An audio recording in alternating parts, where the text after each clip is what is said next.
के पार कहाँ सोया है चौकीदार, कहाँ सोया है चौकीदार। के चाय बेचने वाला पूरा भारत बेच रहा है। बेच रहा है कि नहीं बेच रहा है? के चाय बेचने वाला पूरा भारत बेच रहा है।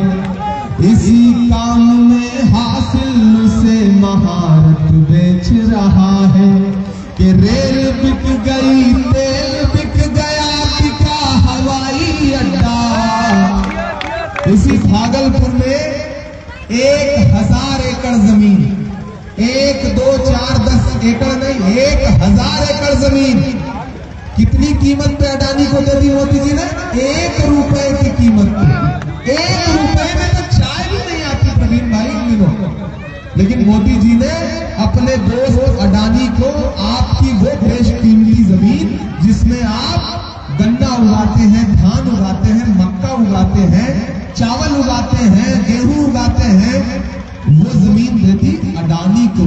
तब इमरान ऐलान ये बोल रहा है कि रेल बिक गई, तेल बिक गया, बिका हवाई अड्डा। सब कुछ बिकता देख के खुश है अपने जेपी नड्डा। जनता महंगाई की मारी करती हाहाकार, कहाँ सोया है चौकीदार, कहाँ सोया है चौकीदार। और जिन्हें लगता है कि साजिश करके प्रवीण भाई को हरा लेंगे, मैं उनके नाम ही आखिरी 4 मिसरे पढ़ता हूं कि दायरे में सिमट के आएगा। आप थक तो नहीं गए? धूप में खड़े हैं मैं समझ सकता हूं, लेकिन नया पाने की चाहत में पुराना छूट जाता है।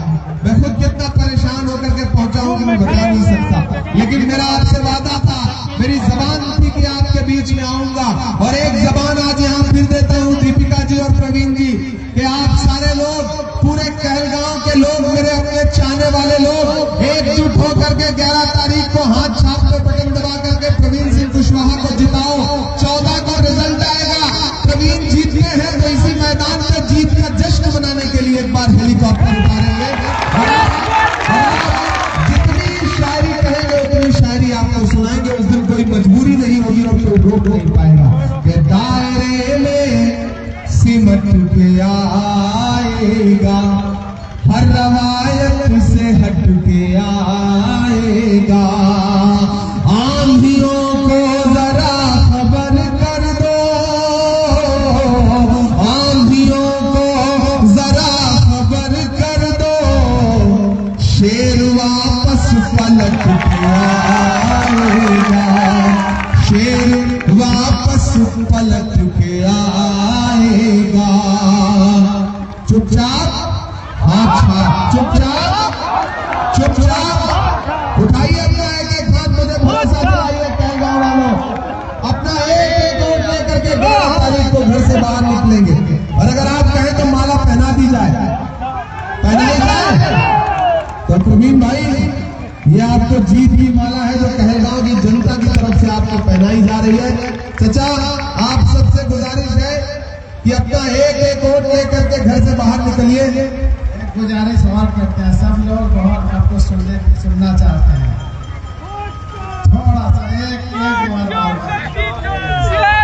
की तरफ से हम आपसे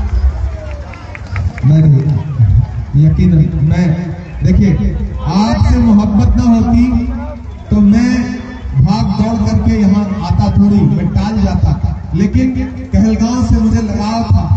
और इस आने में इतनी परेशानी आपको भी हुई, मुझे भी हुई। रात के 12 बजे दीदी ने परमिशन कराया, खुद कलेक्टर ऑफिस गई। मैं जानता हूं कि नया पाने की चाहत में पुराना छूट जाता है। तुझे अपनाऊं तो मुझसे जमाना रूठ जाता है। मोहब्बत पढ़ने लिखने में बहुत आसान है, लेकिन मोहब्बत को निभाने में पसीना छूट जाता है। तो आप इस धूप में भी खड़े हैं और मेरी माएँ बहनें भी आ गई हैं, तो मैं आपसे भी आपसे भी गुजारिश कर रहा हूं कि एकजुट होकर के हाथ छाप का बटन दबाइए और 11 तारीख को भाई प्रवीण सिंह कुशवाहा को चुनाव जिताइए। और मैं वादा कर रहा हूं आपसे, ये जो हेलीपैड बना है ये बना रहेगा। और ये 14 मुझे यहाँ उतरना था, मुझे मलाल है कि मेरा हेलीकॉप्टर यहाँ नहीं उतरा। मैं दूर मुझे उतारा गया 5 किलोमीटर, लेकिन कोई बात नहीं। मैंने कहा मैं बाकी प्रोग्रामों में अपना 10-10 मिनट कम कर लूंगा, लेकिन कहलगांव के लोगों से वादा किया है तो उसको नहीं छोड़ सकता हूं। अभी इसके बाद मुझे 7 सभाएं और करनी है, तो मेरी मेहनत आप देख रहे हैं। पिछले 15 दिन से 16 दिन से पूरे बिहार के अलग अलग हिस्सों से होता हुआ कहलगांव पहुंचा हूं। साथियों, एकजुट होकर के भाई प्रवीण सिंह कुशवाहा को अपना एक वोट दीजिए। 11 तारीख को कहां आंसुओं की ये सौगात होगी, नए लोग होंगे, नई बात होगी। मैं हर हाल में मुस्कुराता रहूंगा, तुम्हारी मोहब्बत अगर साथ होगी। चरागों को आंखों में महफूज रखना, बड़ी दूर तक रात ही रात होगी। मुसाफिर है अम्मी, मुसाफिर हो तुम भी, किसी मोड़ पर फिर मुलाकात होगी इंशाल्लाह। बहुत जल्द आपसे मिलूंगा। भाई प्रवीण सिंह कुशवाहा, दीदी इनका हाथ पकड़िए, उठाइए अपना एक हाथ फिर से। मुझे भरोसा दिला के और मुझे मायूस मत करिएगा। राहुल जी ने कल मुझे फोन करके कहा कि इमरान कहलगांव जरूर जाओ, क्योंकि प्रवीण सिंह कुशवाहा के लिए लोगों से अपील करो और उनसे गुजारिश करो। प्रियंका जी ने कहा कि प्रवीण सिंह कुशवाहा के लिए लोगों के बीच में जाकर के अपील करो। तो साथियों, मैं अपने दोनों बड़े नेताओं का संदेशा लेकर के भी आया हूँ। भाई प्रवीण सिंह कुशवाहा को जिताइए, असेंबली पहुंचाइए। कहलगांव के लिए प्रवीण सिंह कुशवाहा हर काम करेंगे, वो काम करेंगे जो आपने सोचा भी नहीं होगा। बुनकर साथियों के लिए आज तक जो भी किया है वो कांग्रेस की सरकार ने किया है, और हम आपको वादा करते हैं कि सरकार बनने दीजिए और फिर सेंटर में सरकार बनने दीजिए। इंशाल्लाह बुनकरों को लेकर के हम लोगों के बहुत सारे अच्छे प्लान हैं। दीपिका दीदी भी इस पे काम कर रही है, प्रवीण भाई भी करेंगे। बहुत शुक्रिया, बहुत बहुत।